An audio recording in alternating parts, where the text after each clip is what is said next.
Alright guys, well we just got our Starbucks and we decided to spend a little bit more quality time in the car with you. My family calls it my superpower. It's my ability to see value in things that other people might overlook.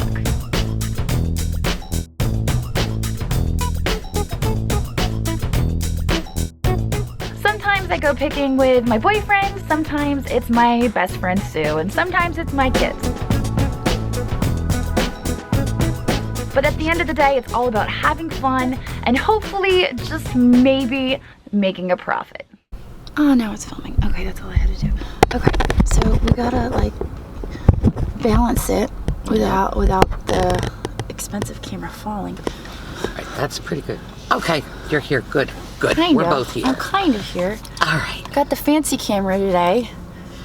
It's gonna just jump off the dashboard and to its death. Yeah, well, and we will mourn it.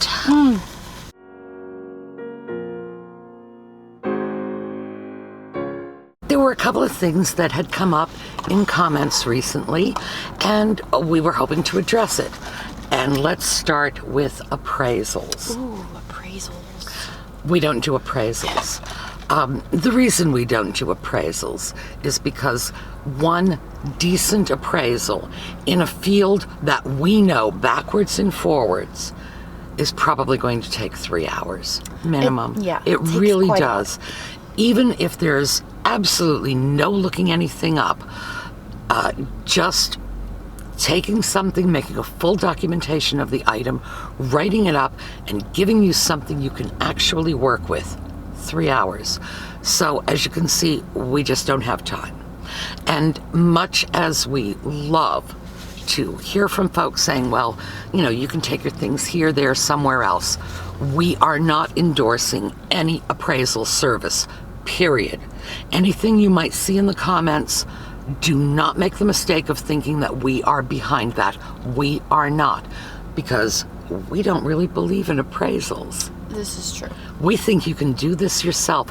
We don't want you to have to spend your hard-earned money getting somebody to tell you what you can figure out on your own with very little assistance. You can go online, you can compare items, you can go through Google Images. That's one of my best resources. Figure out what you've got. Type a description into Google, vague description, pull it up on Images. When you get something that starts to match, check those images. What is it? And cross-check. Might take you an afternoon to do it, but you know, it's free. Yeah, and research is so very, very, very important. I know it's easy that I have this identification group on Facebook. Sue doesn't really do a whole lot with Facebook. But there's this identification group on Facebook now, and it's so easy just to go and post your picture and get the answer that you're looking for. But research is so important. And a lot of people ask, well, how do you know what you know? And research. We've spent years researching. Yes, and you learn as you research, and it just, you build up that knowledge base, and it's so very important. Now, there are items that may be worth getting an appraisal, but the way you figure out if those items are worth the appraisal is doing the research to find out what they are. Oh, absolutely. Look, if you have fine art, if you have an 18th century oil painting, get it appraised. Seriously. But keep in mind that a good appraisal is probably going to cost you at least $200. Absolutely. If somebody says, I can appraise your stuff for $50, walk away. The fact is that your appraiser needs to be an expert in the item you want appraised. If you have an oil painting, you need a fine arts appraiser. If you have a piece of colonial furniture, you need a colonial furniture appraiser. You don't want the same person who is appraising your grandmother's china to be appraising your kid's little tin toy. These are completely different areas of expertise. And most of them don't have a lot of overlap. And if you're going to be paying someone, you need to know you're getting the best possible person.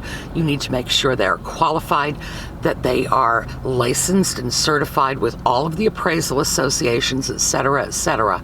And as I say, most importantly, that they are an expert in your particular field. Because we've seen appraisers who are like, I'll appraise anything.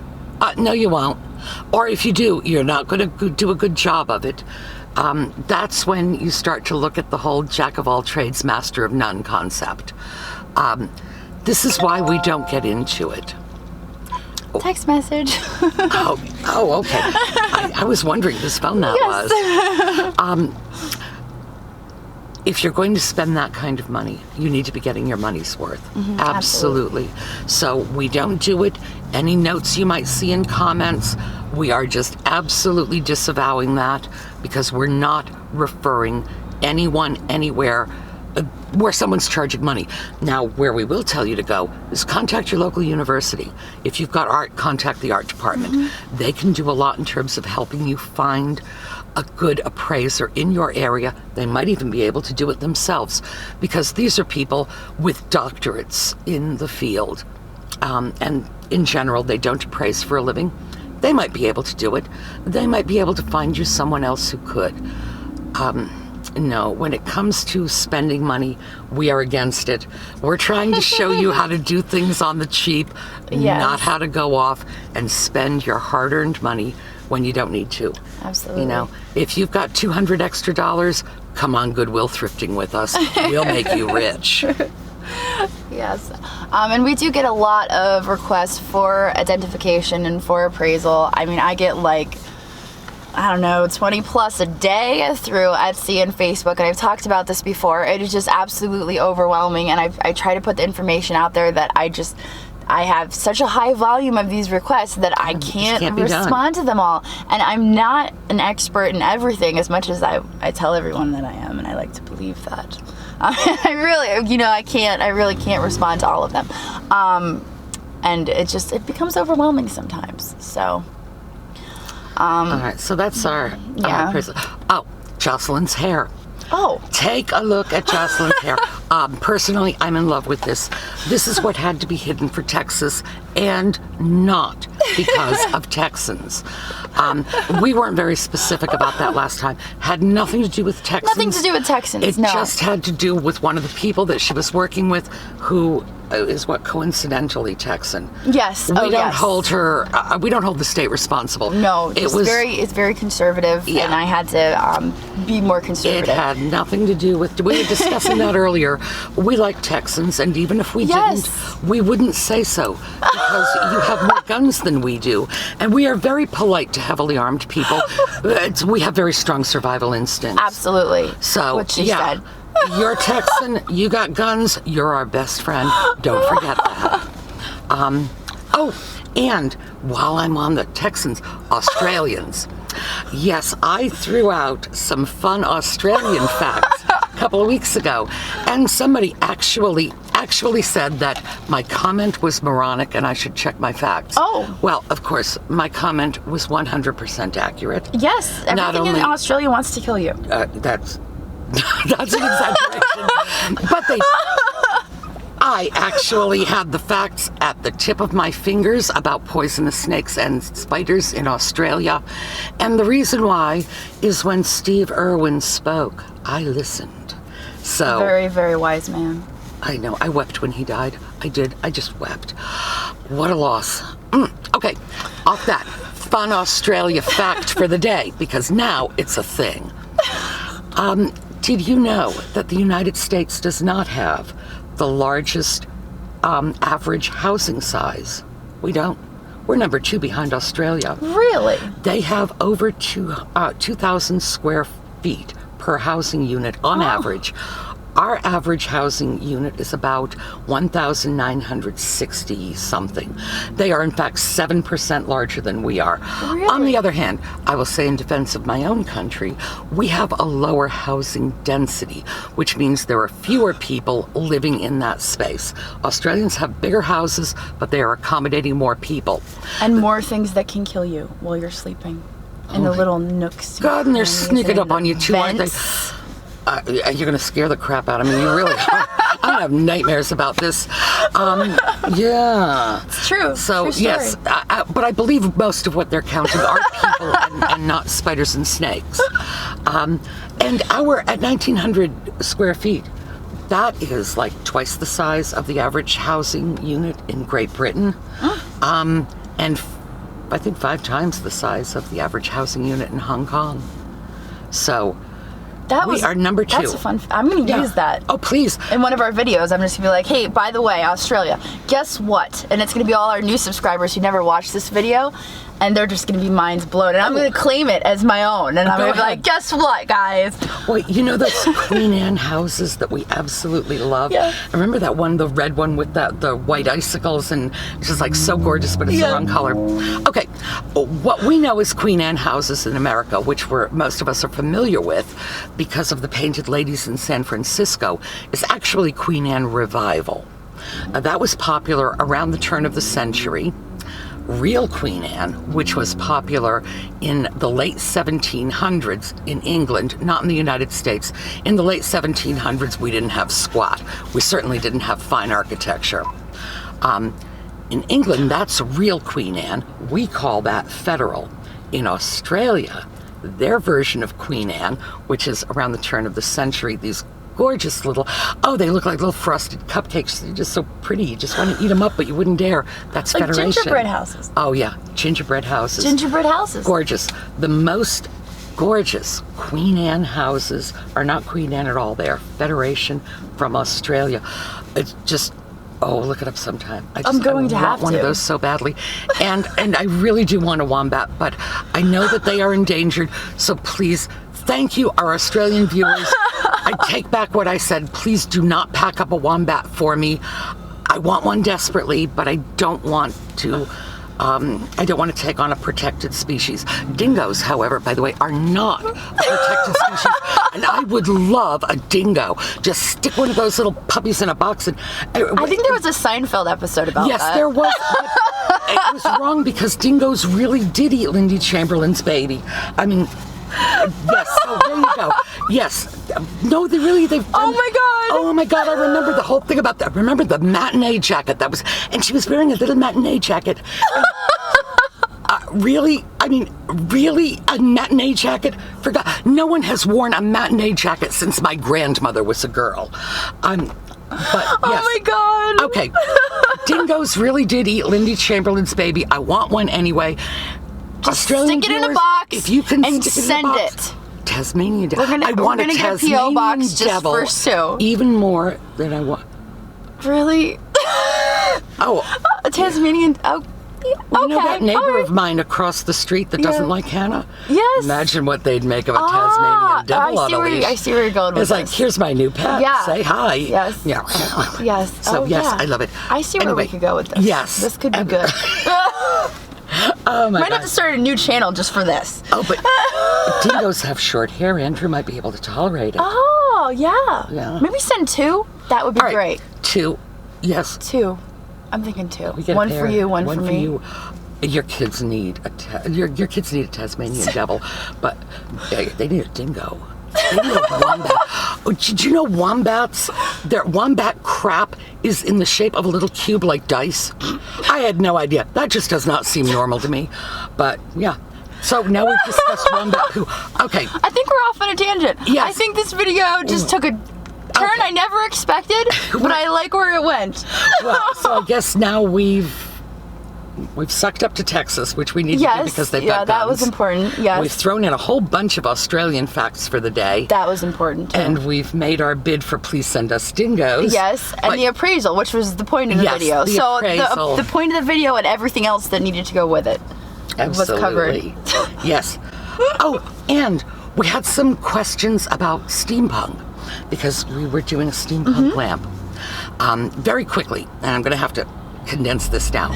Steampunk actually is a subgenre of science fiction literature that usually involves an alternative reality wherein the technology has proceeded along analog lines.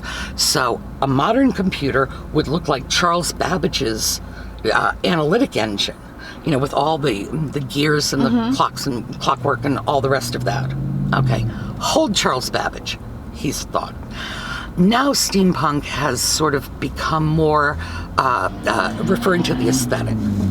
What these things look like, what the people would have lived like. Cosplayers love it. But where most of us know steampunk from is, in my personal opinion, the very first steampunk novel was Frankenstein, or The New Prometheus, which was Mary Shelley's book. Now, we hold on to Mary Shelley, because we're going to go back to Babbage. For the moment, Mary Shelley and I share a birthday, which means she almost shares a birthday with you, because what you guys don't know is our birthdays are 2 days apart. So we actually celebrate our birthday on August 31st. We do. That's because she is September 1st, I am August 30th. So our collective birthday is the 31st of August. Mary Shelley is with me, along with Ted Williams, who was a great Red Sox player, loved the Red Sox, who was awful to his fans, so that's an embarrassment to share a birthday with him. But Mary Shelley is something to be proud of. Yes, we're not mentioning Ted Williams. So that was the first. Frankenstein was stitching up a creature using, it was published in 1818, so we are talking about pre-Victorian technology. And that's where the whole science fiction notion of steampunk comes from. The term was actually coined in the 1980s, but since Shelley and then H.G. Wells, The Time Machine, Jules Verne, 20,000 Leagues Under the Sea are all steampunk themed. By the way, that's probably why octopuses are so popular in steampunk. Yeah. So that's where we're going with this. Right now, it's more of an aesthetic style. But, oh yes, Babbage, Mary Shelley. Mary Shelley happened to be with her husband. Well, he wasn't her husband at the time. They were merely pretending to be married. Apparently, she was a little loosey-goosey. Oh, really? Yeah, she was just living with him, saying, I am the missus, when she was not. So, Percy Shelley. Scandal. Well, and then we want real scandal. They were with Lord Byron, who, as everyone knows, was, quote, mad, bad, and dangerous to know. Lord Byron was like, ooh, he was the bad boy of his age. Lord Byron's daughter, Ada Lovelace, was in fact credited as the first computer programmer because she helped translate Charles Babbage's writings into something readable for the average person, and in so doing created the first computer program. So we go from Mary Shelley to Percy Shelley to his best friend Lord Byron to Byron's daughter, back to Charles Babbage, and we've finally tied this up because it really was quite a tangent. But when we talk about steampunk, we're actually talking about an aesthetic style, and the kind of steampunk we're going to be working on is what I call Rocketeer steampunk. Most people think of steampunk as a Victorian. It's like Victorian with that analog technology. That's not what resonates with me. What resonates with me is Art Deco and the technology. So when you see something like Metropolis or Rocketeer, you know, the futuristic Buck Rogers and the old serials, that's the steampunk I love. So that's one of the things that we're going to show you how to do. And mind you, you can apply this to older Victorian types as well, and we'll show you some of that. But there you go. That's my sort of 50-cent explanation of steampunk. Steampunk. Yeah. Did you see her necklace, though? Steampunk. Oh. Sue loves steampunk. There is, give them a little free plug, Cogsworth Gears on Etsy. Beautiful steampunk stuff like this. I don't think I've ever... in frame? Yeah, you are. I don't think I've ever paid more than $15 for anything I've ever gotten from him. Great stuff. Fabulous, one-of-a-kind stuff. Yeah. Check him out. I'll put a link to his Etsy store down in the description. She will put a link. She will. Free plugs. Free plugs for everyone. Yay. Well, not everyone, but this guy. Yeah. And why do we love for everyone? Because it's cheap. If you are looking for a fabulous present, oh my good, you could do this on the quick and dirty, so. No. Oh, yeah, well. Oh, right. Well then. Okay. I think that pretty much sums up our Starbucks video for the day. If you guys enjoy these videos, please let us know in the description. I think we're going to kind of make this a thing and just do like... We want to spend time with you. Starbucks videos and just chat. And keep in mind, whenever we do videos, Jocelyn is always on the next video by the time the first one posts. So she can get involved in monitoring comments for maybe an hour or so. I stay on for at least 48 hours. So if you've got questions and stuff, hit me up. I'm there. Absolutely. All right. And we're about to go shopping and go find some resale treasures. Yes. So we will catch you in the next video. Okay, see you later. Later. If I hit the right button.